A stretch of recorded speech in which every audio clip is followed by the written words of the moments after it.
Not listening to feedback. Founders may be too attached to their ideas and resistant to feedback from customers or team members. It's important to be open to feedback and use it to iterate and improve the product or business. I think this is more related to the first point itself, failing to understand the customer wala point. But the one thing I have observed is, forget listening to feedback, people don't even have feedback mechanisms in their product.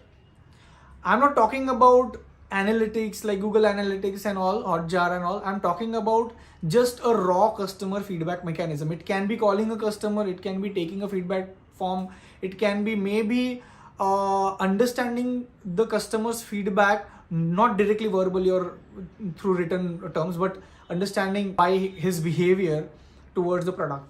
So understanding the customer feedback is absolutely important, and there has to be a feedback mechanism that is built around this. Next.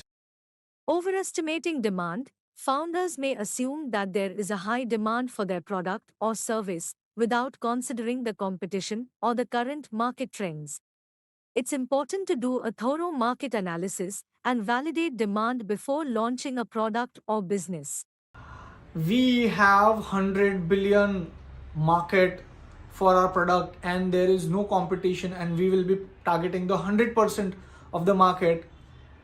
I don't know from where some founders come up with such shit, but I think overestimating the market, overestimating the demand as well as other factors is something that a lot of times founders do. Next. Neglecting cash flow. Founders may focus too much on growth and not enough on cash flow, leading to cash flow problems that can threaten the viability of the business.